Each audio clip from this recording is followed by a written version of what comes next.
khamr ditukar. Siapa yang hafal ayat Al-Quran, siapa yang hafal Ad-Duha, siapa yang hafal Ikhlas, dapat minuman keras. Siang saya datang ke pabrik minuman keras. Itu siang. Malamnya di Jakarta, di Lenteng Agung ada orang ada orang telanjang, disangkanya orang gila. Kemudian itu pengendara jalan dipukulin sama dia, iya kan? Ternyata apa? Ketika dicek, mabok intisari 1 botol, saudara-saudara. Baru siang saya tutup pabriknya, intisari itu. Malamnya sudah Allah buktikan. Lihat nih, hanya gara-gara 1 botol, berapa banyak itu orang-orang dipukul sama dia. Kalau pemerintahnya nak mau tutup, kalau pemerintahnya terima suap, kalau pejabat aparat jadi backingan, maka jangan salahkan umat kalau umat yang akan membakarnya, saudara-saudara.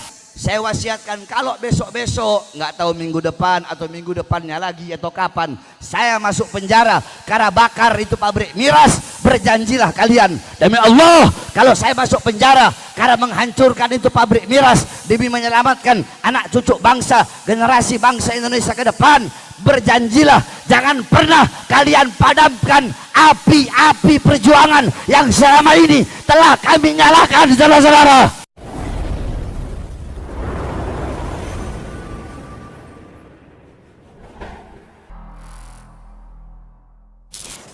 Assalamualaikum warahmatullahi wabarakatuh. Alhamdulillah, alhamdulillahil qawiyyi sultanuh, al-wadihil burhanuh, al-mabsut fil wujud karamu wa ihsanuh. Allahumma salli wa sallim wa barik wa karrim wa adzim ala nuril anwar wa sirril asrar wa tiryakil aghyar wa miftahi babil yasar Sayyidina wa maulana Muhammadinil Mukhtar wa alihil adhar wa ashabihil akhyar adada ni'amillahi wa ifdalih, amma ba'd. Saya cinta yang saya muliakan segenap para alim ulama, para habaib, para kiai, para asatid, para tokoh masyarakat, segenap aparat pemerintah, wabil khusus guru kita yang mulia, guru saya, orang tua saya, Al-Habib Hamid Al-Kaf, mudah-mudahan Allah panjangkan umur beliau, Allah sehatkan jasmani dan ruhani beliau, Allah perkuat langkahan kaki beliau di dalam berdakwah di jalan Allah, membimbing kita semua menuju jalannya Allah, menuju ridhonya Allah, menuju syafaatnya Rasulullah, menuju rahmatnya Allah. Amin amin ya rabbal alamin. Yang saya cinta, yang saya muliakan, orang Allah permudah urusan dunia akhirat beliau, Allah subhanahu wa ta'ala perkuat langkahan kaki beliau dalam berdakwah di jalan Allah subhanahu wa ta'ala, beserta seluruh pengurus masjid dan seluruh hadirin hadirat, bapak-bapak, ibu-ibu, khususnya para pemuda-pemudi sekalian yang dimuliakan oleh Allah subhanahu wa ta'ala. Alhamdulillah, segala puji dan syukur kehadirat Allah. Dialah Allah yang maha besar, yang besar selain Allah kecil. Dialah Allah yang maha kaya, yang kaya selain Allah miskin. Dialah Allah yang maha perkasa, yang maha kuat, yang kuat, yang perkasa selain Allah lemah. Dialah Allah raja di atas para raja, yang raja selain Allah hamba.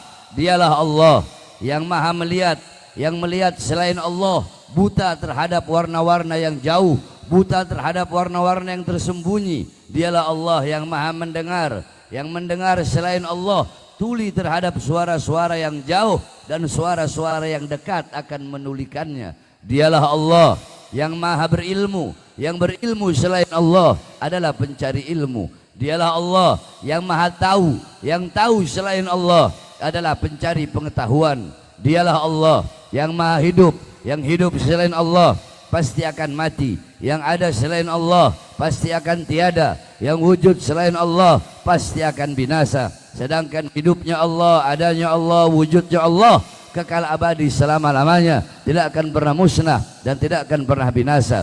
Dan dialah Allah yang dimana pada malam hari yang mulia ini, di tempat yang penuh dengan keberkahan ini tempat menjadi tempat turunnya rahmat, tempat turunnya maghfirat, tempat turunnya hidayat, tempat turunnya inayat, tempat turunnya barkat, Kita duduk di sini menjadi mulia karena memuliakan baginda Nabi besar Muhammad. Kita duduk di sini menjadi agung karena mengagungkan baginda Nabi besar Nabi Muhammad. Engkau duduk di sini menjadi terpuji di sisi para malaikat, dipuji oleh para penduduk-penduduk langit karena engkau di sini memuji baginda Nabi besar Muhammad sallallahu alaihi wasallam. Saudara-saudara, jangan engkau sangka, jangan engkau kira bahwasanya Nabi Muhammad butuh kepada salawatmu. Nabi Muhammad butuh kepada pujianmu. Nabi tidak butuh salawatmu, Nabi tidak butuh pujianmu. Nabi tidak butuh kau memuliakan kelahirannya, Nabi tidak butuh kau mengagungkan kelahirannya. Tapi engkau yang butuh memuji Nabi Muhammad, engkau yang butuh bersalawat kepada Nabi Muhammad, engkau yang butuh memuliakan hari kelahiran Nabi Muhammad, engkau yang butuh mengagungkan hari kelahiran baginda Nabi besar Muhammad sallallahu alaihi wasallam. Dalam sebuah syair dikatakan, ma madahtu Muhammadan bi gasidati walakin mudihat gasidati bi Muhammadin.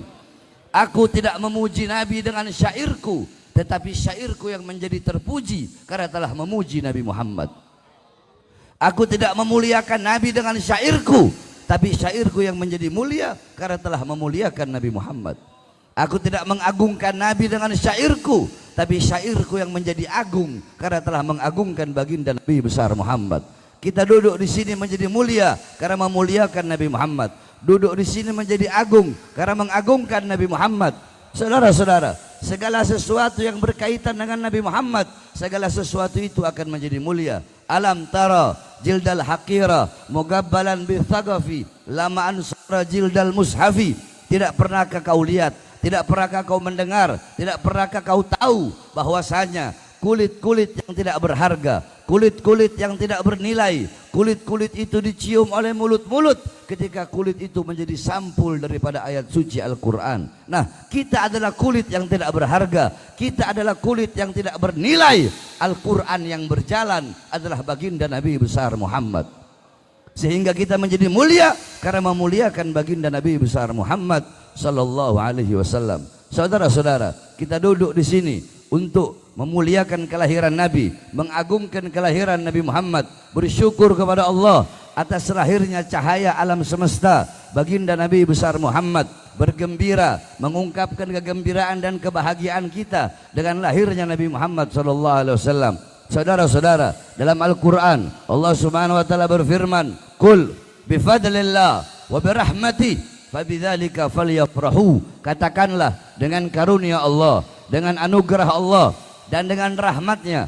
Dalam kitab-kitab tafsir dijelaskan, dalam tafsir Ma'alimut Tanzil Al-Imam Baghawi, dalam tafsir Jami'ul Bayan Al-Imam Ibnu Jarir At-Tabari, dalam tafsir Ad-Durul Manthur, tafsir Bil Ma'thur Al-Imam As-Suyuti, dalam tafsir Kabir Al-Imam Ar-Razi, dalam tafsir Ibnu Katsir dan tafsir-tafsir yang lain dikatakan anugerah Allah. Ada yang mengatakan ilmu, anugerah Allah, ada yang mengatakan akal, rahmat Allah, ada yang mengatakan iman, ada yang mengatakan Islam. Akan tetapi dikatakan juga bahwasanya dalam ayat yang lain, wa ma arsalnaka illa rahmatan lil alamin. Tidak aku utus engkau wahai Muhammad kecuali engkau adalah rahmat bagi seluruh alam semesta. Maka dengan adanya ilmu sebagai karunia Allah, dengan adanya Al-Quran sebagai anugerah Allah, dan dengan adanya Nabi Muhammad sebagai rahmat Allah yang paling besar, rahmat Allah yang paling agung, rahmat yang bukan hanya untuk sesama umatnya saja, rahmat yang bukan hanya untuk sesama manusia saja, rahmat bukan untuk seluruh alam semesta.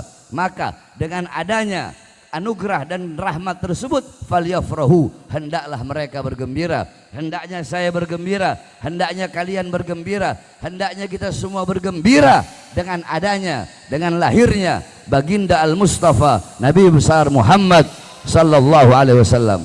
Saudara-saudara sekalian yang dimuliakan oleh Allah Subhanahu wa taala, jangankan bersyukur dengan adanya Nabi Muhammad, kita disunnahkan berpuasa pada hari Asyura, disunahkan berpuasa pada tanggal 10 Muharram. Kenapa? Nabi Muhammad pernah bertanya kepada orang-orang Yahudi Madinah tentang puasa mereka pada tanggal 10 Muharram. Orang-orang Yahudi menjawab, kami berpuasa pada tanggal 10 Muharram karena kami bersyukur kepada Allah atas selamatnya Musa dari kejaran Fir'aun. Apa kata Rasulullah? Nahnu haqqu bi Musa minkum. kami lebih berhak untuk bersyukur kepada Allah atas Musa, atas selamatnya Musa daripada kalian. Nabi Muhammad pun memerintahkan seluruh para sahabat untuk berpuasa, sehingga puasa Asyura menjadi puasa yang tidak pernah, puasa sunnah yang tidak pernah ditinggalkan oleh baginda Nabi besar Muhammad. Akan tetapi agar tidak sama dengan orang-orang Yahudi, Rasulullah berkata, andaikan aku hidup sampai tahun depan, aku akan berpuasa pada hari Tasu'ahnya. Jadi kalau orang Yahudi 10 Muharram, Asyura, kita ada Tasu'ah, ada Asyura 9 dan 10, agar menyelisihi, agar tidak sama dengan orang-orang Yahudi. Sebab man tasyabbaha biqaumin fahuwa minhum. Barang siapa yang menyerupai suatu kaum, maka dia sama dengan kaum tersebut. Nah, saudara-saudara, bersyukur kepada Allah atas selamatnya Nabi Musa dari kejaran Fir'aun menjadi ibadah sunnah. Maka bagaimana bersyukur kepada Allah atas selamatnya seluruh alam jagat raya berkat adanya baginda Nabi besar Muhammad. Kalau bersyukur kepada Allah, bersyukur kepada Allah atas selamatnya Nabi Musa dari kejaran Fir'aun menjadi ibadah sunnah, maka bagaimana dengan bersyukur kepada Allah atas selamatnya seluruh alam jagat raya ini dengan adanya Nabi Muhammad? Fa kaifa tad'u ila dunya daruratu man laulahu lam tukhrajid dunya minal adami. Bagaimana mungkin Nabi Muhammad akan tertarik kepada keindahan dunia, kesenangan dunia, kemewahan dunia, sedangkan kalau bukan karena Nabi, dunia tidak akan pernah dikeluarkan dari ketiadaannya. Dunia nggak akan pernah ada. Ini dunia selamat berkat adanya Nabi Muhammad. Bahkan para nabi dan para rasul selamat berkat adanya Nabi Muhammad SAW. Nabi Allah Adam alaihissalam, Allah terima taubatnya. Kenapa?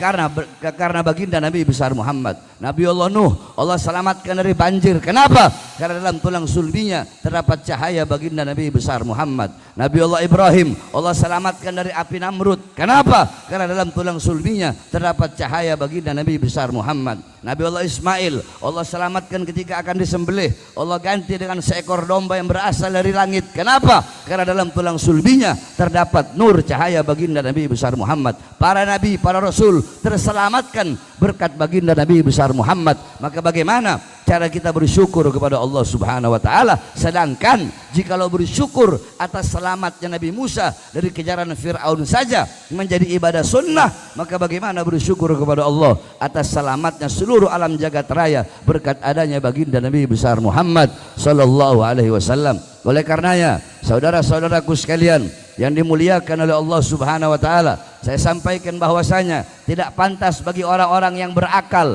tidak pantas bagi orang yang lidahnya mengucapkan la ilaha illallah Muhammad Rasulullah, kemudian mereka masih bertanya untuk apa merayakan maulid, untuk apa bikin maulid, seakan-akan dia bertanya untuk apa bergembira dengan lahirnya Nabi Muhammad.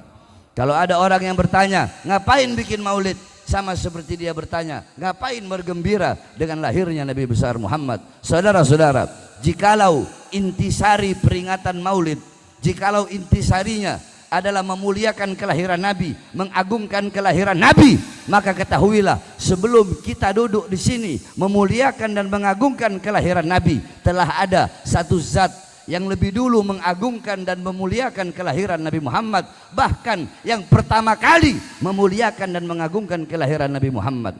Siapa? Allah yang pertama kali memuliakan dan mengagungkan kelahiran Nabi Muhammad. Tapi Allah memiliki cara sendiri untuk memuliakan dan mengagungkan hari kelahiran kekasihnya. Bagaimana cara Allah?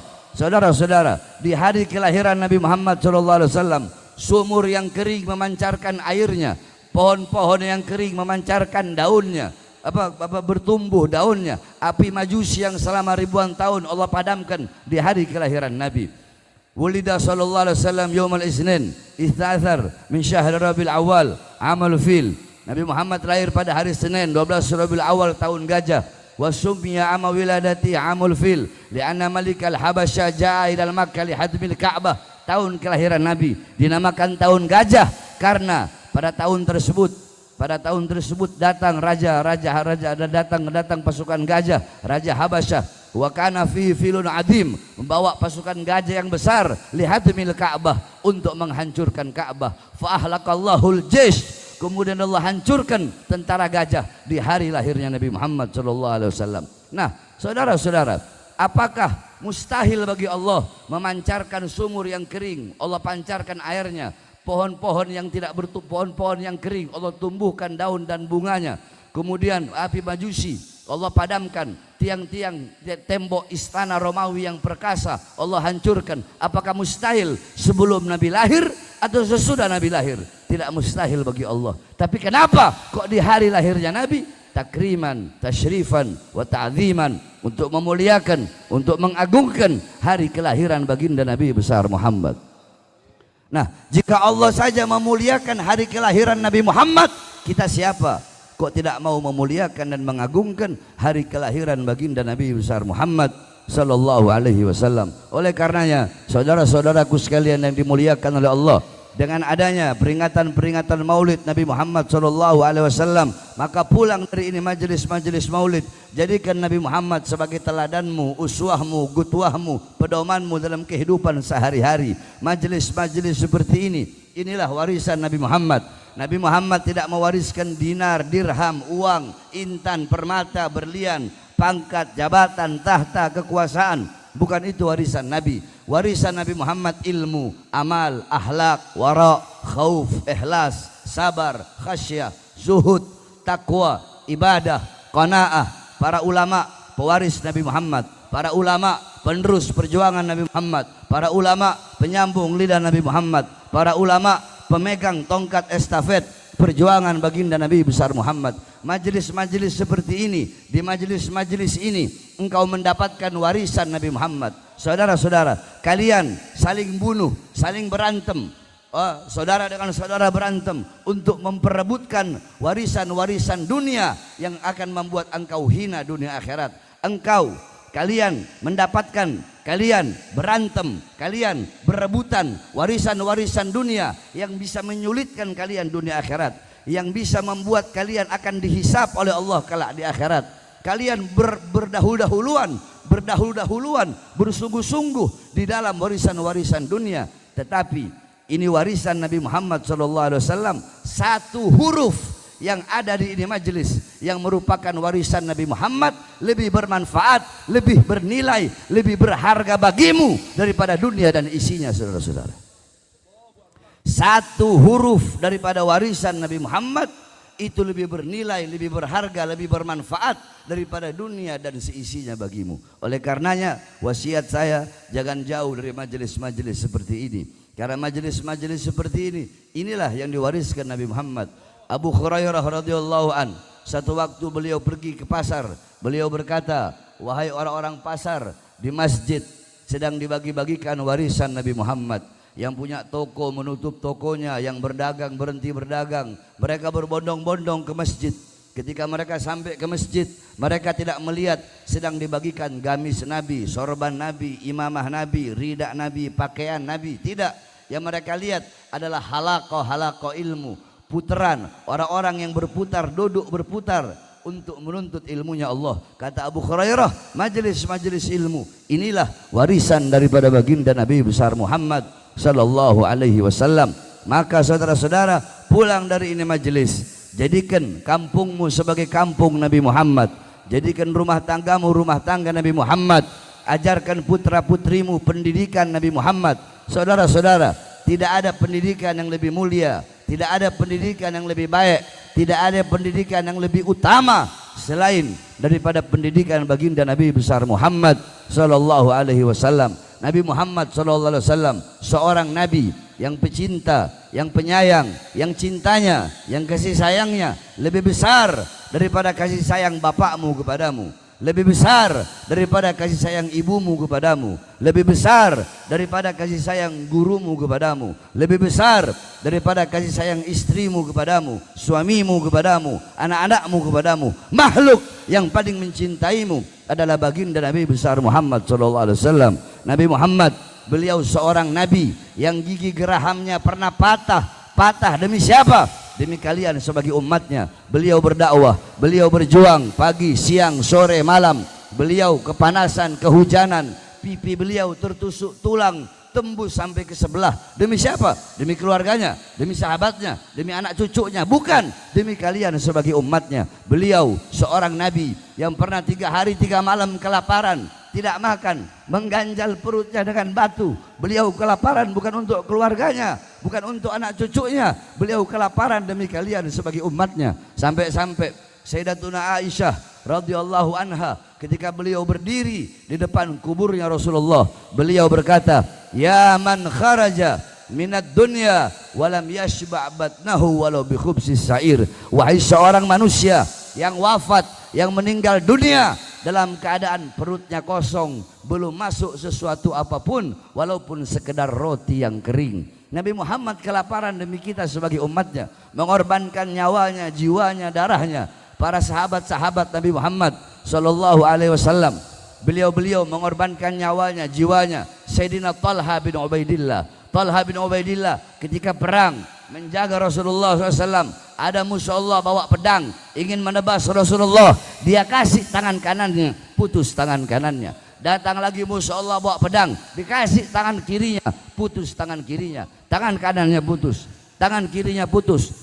Dia lihat dari jauh ada yang mau manah Rasulullah, dia pasang dadanya, terkena ratusan anak panah untuk membela Rasulullah sallallahu alaihi wasallam, untuk menjaga Rasulullah.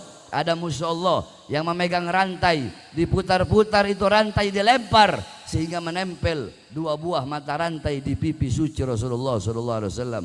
Talha menangis. Sayyidina Talha berkata, ya Rasulullah, maafkan aku tidak bisa menghalangi datangnya rantai tersebut. Izinkan aku mencabutnya ya Rasulullah, tapi aku tidak lagi memiliki tangan, aku tidak bisa mencabut dengan tangan, tanganku telah putus, maka izinkan aku mencabutnya dengan gigi-gigiku ya Rasulullah. Dicabut mata rantai tersebut dari pipinya Rasulullah, 1 mata rantai cabut, copot juga gigi Talha bin Ubaidillah. 1 mata rantai copot, rontok gigi Talha bin Ubaidillah. Talha bin Ubaidillah kedua tangannya putus, dadanya terkena ratusan anak panah, gigi-giginya rontok demi Rasulullah SAW. Sayyidatuna Nusaibah, seorang wanita yang dinamakan, yang diberi gelar Hamiyatur Rasul, penjaga Rasulullah, yang sama kedua tangannya putus, badannya terkena anak panah demi melindungi Rasulullah SAW. Nah, saudara-saudara, Sayyidina Abu Bakar As-Siddiq, beliau bagaimana ketika dalam goa, beliau menutup semua, beliau bilang, ya Rasulullah, jangan kau dulu yang masuk, biar aku duluan yang masuk. Jikalau di dalam ada binatang-binatang liar, ada binatang-binatang buas, biar aku yang lebih dulu mati ya Rasulullah. Bagaimana Sayyidatuna Khadijah, yang dimana Sayyidatuna Khadijah berkata, wahai suamiku, jikalau nanti aku wafat, jikalau nanti aku meninggal, kemudian perjuanganmu Islam butuh uang, butuh harta, sedangkan aku tidak lagi memiliki apa-apa, maka gali kuburku, ambil tulang belulangku, jual demi kejayaan Islam. Jual tulang-tulang belulangku demi perjuangan Islam. Nah, kita, apa yang telah kita berikan untuk Nabi Muhammad? Apa yang telah kita berikan untuk Nabi Muhammad? Sudahkah engkau membuat Nabi Muhammad tersenyum? Sudahkah engkau membuat Nabi Muhammad bahagia?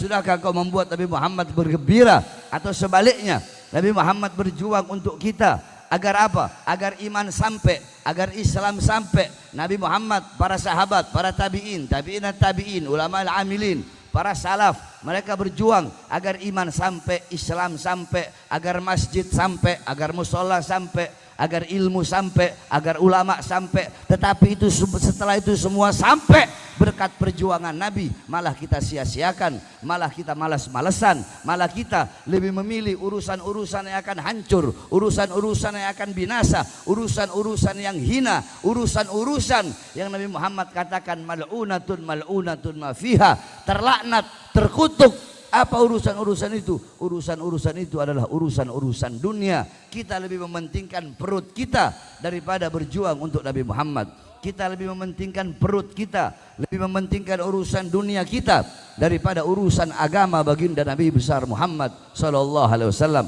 Oleh karenanya, saya wasiatkan kepada bapak-bapak, ibu-ibu sekalian, dan kepada kita semua yang ada di sini, pemuda-pemudinya, saudara-saudara sekalian yang dimuliakan oleh Allah, didik putra-putri kalian dengan pendidikan Nabi Muhammad. Pulang dari ini majelis maulid harus bertambah keberkahan kalian. Apa itu keberkahan? Keberkahan bukan bertambahnya harta. keberkahan bukan bertambah harta, bukan bertambah pangkat, jabatan, bukan. Al-barakah tuzidukum fit ta'ah.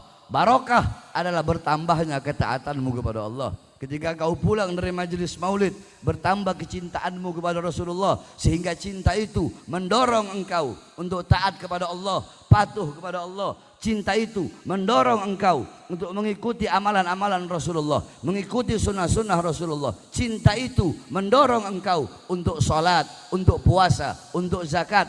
Cintamu kepada Rasulullah pulang dari ini majelis mendorong engkau untuk memberi makan orang golongan-golongan yang dicintai oleh Rasulullah, fugara, masakin, fakir, miskin, yatama, anak-anak yatim.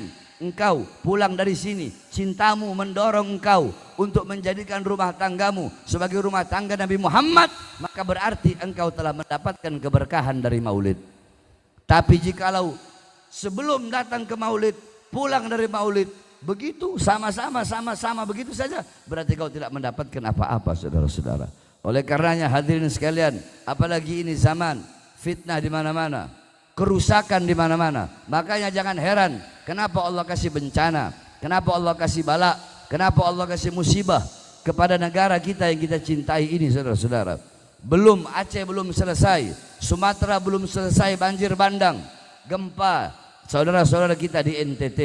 Allah kasih gempa untuk saudara-saudara kita di NTT, kebakaran di Kalimantan. Kenapa ini semua bisa terjadi? Sayyidina Anas ibn Malik pernah bertanya kepada Ummahatul Mu'minin Sayyidatuna Aisyah radhiyallahu anha. Sayyidina Anas bin Malik bertanya, wahai ibunya orang-orang yang beriman, wahai Sayyidatuna Aisyah, apa yang menjadi sebab gempa bumi, zilzal?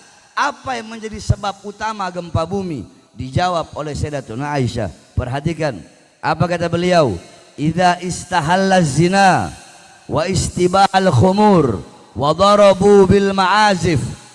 Apabila telah merajalela tiga perkara merajalela, istahalla zina, zina dianggap sebagai perbuatan yang halal. Zina dianggap sebagai perbuatan yang halal. Jalela, lesbi, homo, gay, orang-orang tidak punya lagi rasa malu, pacaran pinggir jalan, ciuman pinggir jalan. Nah, saudara-saudara, zina bukan mereka anggap sebagai perkara yang haram, tapi zina sudah dianggap sebagai perkara yang halal, istahalla. Makanya di situ ada kata istahalla, menganggap zina sebagai suatu perkara yang halal. Istibahal khumur, minuman keras, khamr, dianggap sebagai sesuatu yang dibolehkan. Bukan lagi mereka anggap orang dulu zaman-zaman dulu itu mabuk masih sembunyi-sembunyi. Mereka punya malu, mereka tidak punya malu, mereka tidak punya malu kepada Allah, tapi masih malu kepada manusia. Malu, takut dilihat orang kalau mabuk. Sekarang tidak, saudara-saudara.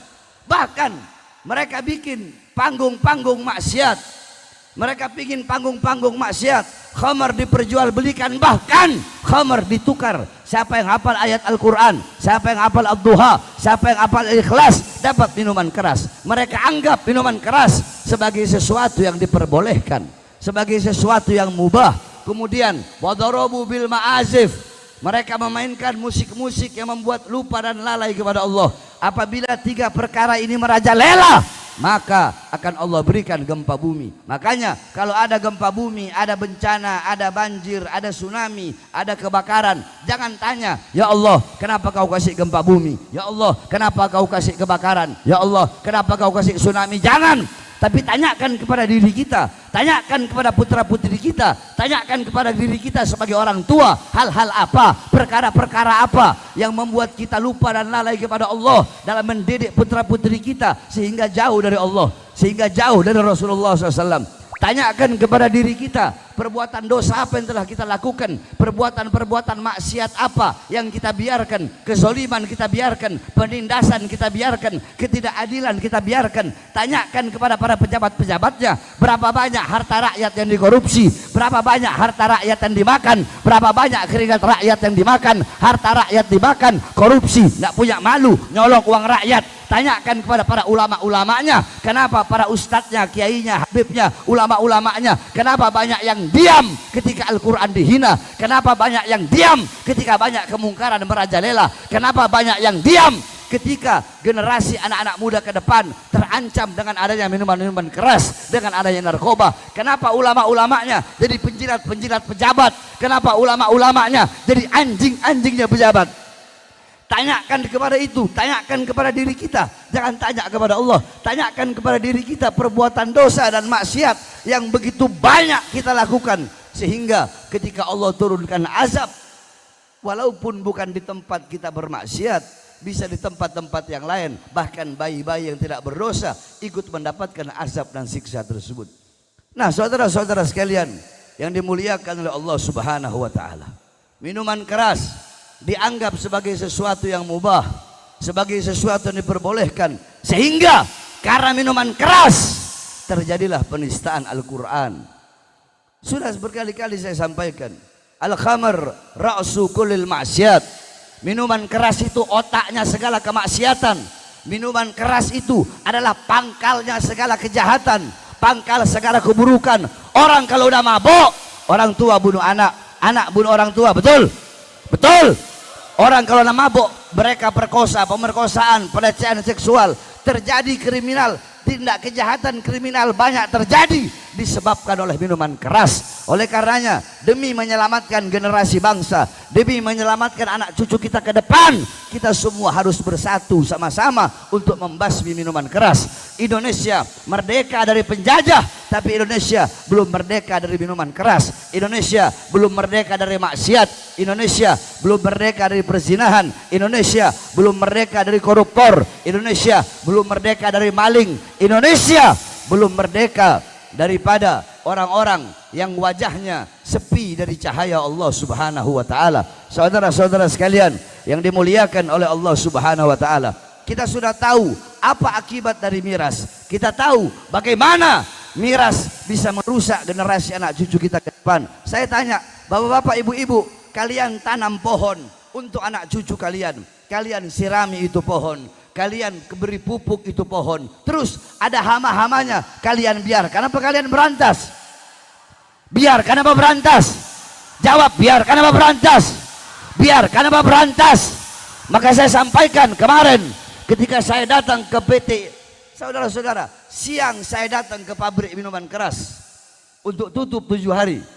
Tutup mereka produksi selama 7 hari. Keputusannya nanti hari Selasa. Itu siang. Malamnya di Jakarta, di Lenteng Agung ada orang ada orang telanjang, disangkanya orang gila. Kemudian itu pengendara jalan dipukulin sama dia, iya kan? Ternyata apa? Ketika dicek, mabuk intisari 1 botol, saudara-saudara. Baru siang saya tutup pabriknya, intisari itu. Malamnya sudah Allah buktikan. Lihat nih, hanya gara-gara 1 botol, berapa banyak itu orang-orang dipukul sama dia. Nah, apakah ini kita mau biarkan terus? Kalau kalian mau biarkan terus, yang punya, saya tanya, yang punya wewenang untuk menutup siapa? Pemerintah. Kalau pemerintahnya nak mau tutup, kalau pemerintahnya terima suap, kalau pejabat aparat jadi backingan, maka jangan salahkan umat kalau umat yang akan membakarnya, saudara-saudara. Makanya saya wasiatkan kepada kalian, semuanya pemuda-pemudi Bekasi, saya wasiatkan kalau besok-besok, nggak tahu minggu depan atau minggu depannya lagi atau kapan, saya masuk penjara karena bakar itu pabrik miras, berjanjilah kalian demi Allah, kalau saya masuk penjara karena menghancurkan itu pabrik miras demi menyelamatkan anak cucu bangsa, generasi bangsa Indonesia ke depan, berjanjilah jangan pernah kalian padamkan api-api perjuangan yang selama ini telah kami nyalakan, saudara-saudara. Allahu Akbar, Allahu Akbar, Allahu Akbar. Siap lanjutkan perjuangan. siap teruskan perjuangan. Saudara-saudara, demi menyelamatkan anak bangsa, demi menyelamatkan anak cucu kita ke depan dari miras, dari narkoba, jangankan hanya di penjara, nyawa saya, jiwa saya, darah saya murah harganya tumpah untuk bangsa dan rakyat Indonesia. Saudara-saudara, Allahu Akbar, Allahu Akbar. Indonesia merdeka, merdeka. Mudah-mudahan Allah jadikan negara kita negara yang baik. Allah jadikan negara baldatun thayyibatun wa rabbun ghafur. Allah bebaskan negara kita dari para koruptor-koruptor biadab yang mencuri uang rakyat. Allah bebaskan negara kita dari segala macam maksiat. Allah bebaskan negara kita dari oknum-oknum kiai-kiai cabul yang memperkosa santri-santri pondok-pondok pesantren santriwati. Mudah-mudahan Allah bebaskan negeri kita sehingga negeri kita menjadi negeri yang aman. Baldatun thayyibatun wa rabbun ghafur. Amin amin ya rabbal alamin. Itu wasiat saya. Sekali lagi, ibu-ibu, dedek, perhatikan putra-putri kalian. Saya tanya, jawab anak-anak kalian zaman sekarang. Mulai umur 4 tahun, 5 tahun, 6 tahun, 7 tahun, 8 tahun, sampai 12 tahun, 13 tahun. Lebih banyak pegang handphone, apa lebih banyak pegang Quran? Lebih banyak pegang handphone, apa lebih banyak pegang Quran? Anak-anak kita lebih banyak pegang handphone. Anak-anak kalian, mereka lebih mengenal artis-artis Korea. Mereka lebih mengenal artis-artis K-pop. Kehidupannya, kepribadiannya. Anak-anak kalian lebih mengenal para pemain-pemain bola daripada mengenal kepribadian Rasulullah, kepribadian istri-istri Rasulullah, kepribadian para sahabat-sahabat Rasulullah. Putra-putri kalian buta Islam, buta iman, buta agama, buta Al-Quran. Makanya anak-anak kita rusak. Kenapa? Karena kita sebagai orang tua lalai dalam mendidik putra-putri kita dengan pendidikan baginda Nabi besar Muhammad. Ingat, kalian tidak akan menemukan pendidikan yang lebih baik selain daripada pendidikan baginda Nabi besar Muhammad sallallahu alaihi wasallam. Mudah-mudahan saya doakan semuanya yang ada di sini, keluarga kalian menjadi keluarga yang sakinah, mawaddah, warahmah. Anak-anak cucu kalian jadi anak-anak cucu yang soleh-solehah, yang mengikuti jalannya Allah, mengikuti jalannya Rasulullah, mengikuti jalannya para sahabat, jalannya para tabi'in, para tabi'in, jalannya Allah, yaitu jalan Al-Quran, An-Nurul Mubin, wa Dzikrul Hakim, wa Siratul Mustaqim, yang dimana ketika engkau berjalan di jalannya Allah, maka engkau tidak akan pernah tersesat selama-lamanya. Namun apabila engkau telah disesatkan oleh Allah, engkau tidak akan mendapatkan petunjuk kecuali petunjuk dari Allah Subhanahu wa taala. Mudah-mudahan Allah ampuni seluruh dosa-dosa kita yang telah lalu, yang akan datang, yang tampak, yang tidak tampak, yang besar, yang kecil. Mudah-mudahan diampuni oleh Allah sehingga kita pulang dari sini dalam keadaan bersih, dalam keadaan suci. Hati kita jadi hati yang bersih sehingga cahaya Allah masuk, cahaya Rasulullah masuk. Jangan harap cahaya Allah bakal masuk di hati-hati yang kotor. Selama hatimu masih ada benci, masih ada kibir, masih ada sombong, masih ada riya, masih ada ujub, maka cahaya Allah, cahaya Rasulullah tidak akan masuk ke dalam hatimu. Bersihkan hatimu. Apa kata Rasulullah? Ala inna fil jasadi mudghatan idza saluhat saluhal jasadu kulluh wa idza fasadat fasadal jasadu kulluh ala wahyal galab. Ketahuilah dalam diri manusia ada segumpal daging. Kalau daging itu baik, maka baik seluruh anggota tubuh. Kalau daging itu rusak, maka rusak seluruh anggota tubuh. Daging itu adalah hati. Hati adalah ra'sul jawarih. Hati adalah kepala dari seluruh anggota tubuh. Orang kalau hatinya baik, maka seluruh anggota tubuhnya bakal baik. Kalau hatinya rusak, maka seluruh anggota tubuhnya bakal rusak. Sedangkan baik atau rusaknya hati tergantung dari makanan yang masuk. Maka bapak-bapak kalian yang mencari nafkah, mencari rezeki untuk memberi makan anak istri kalian, jangan sampai masuk nafkah yang syubhat, apalagi nafkah yang haram. Perhatikan saudara-saudara, Al-Imam Ghazali Hujjatul Islam yang ngarang kitab Ajabatus Zaman Ihya Ulumuddin, pengarang Minhajul Abidin, pengarang Al-Wajiz Al-Wasid yang berinduk kepada Al-Um, pengarang Mukasyfatul Qulub dan lain-lainnya. Mujaddidul Islam bila khilaf, pembaharu Islam tanpa ada perbedaan pendapat. Bahwasanya beliau seorang pembaharu Islam. Beliau punya guru namanya Imamul Haramain. Imam Al-Haramain pernah ditanya tentang satu masalah. Ketika ditanya satu masalah, beliau tidak bisa menjawab. Kemudian orang-orang berkata, "Ya Imam, engkau ulama besar, kenapa kau tidak bisa menjawab hal ini, pertanyaan ini?" Apa jawab beliau? "Saya tidak bisa menjawab pertanyaan itu. Pertanyaan kalian mungkin masih ada air susu yang tertinggal." Maksudnya apa ya Imam? Masih ada air susu yang tertinggal. Beliau pun bercerita, "Dulu ketika aku masih bayi, ayahku sangat berhati-hati dalam memberi makan ibuku yang menyusuiku. Satu waktu tanpa sepengetahuan ayah dan ibuku, aku menangis. Kemudian aku diambil oleh budak perempuan. Budak perempuan tersebut menyusuiku. Ketika ibuku lihat, aku langsung direbut, diambil oleh ibuku, diberikan kepada ayahku. Ayahku memasukkan seluruh jarinya untuk apa? Ke dalam tenggorokanku untuk mengeluarkan air susu syubhat budak perempuan tersebut. Mungkin aku tidak bisa menjawab pertanyaanmu karena masih ada air susu syubhat yang tertinggal." Maka tanyakan kepada diri kita sebagai orang tua, berapa banyak makanan-makanan syubhat, nafkah syubhat yang kita berikan, apalagi yang haram yang kita berikan kepada anak istri kita. Jangan heran kenapa istri kalian jadi istri yang durhaka. Jangan heran kenapa putra putri kalian durhaka. Karena kalian sebagai seorang suami, sebagai seorang bapak mungkin masih memberi makan anak istri kalian dari nafkah yang syubhat, apalagi nafkah yang haram.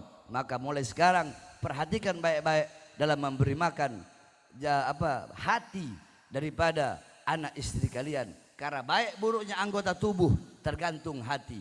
Kalau hatinya baik, ketika hati itu memompa darah mata, matanya akan memandang hal-hal yang baik. Matanya akan memandang hal-hal yang diridhoi oleh Allah. Matanya akan suka memandang wajah ulama. Sedangkan memandang wajah ulama, nadratan fafariha biha fa khalaqallahu min tilkal nadra malakan yastaghfir lahu ila yaumil qiyamah.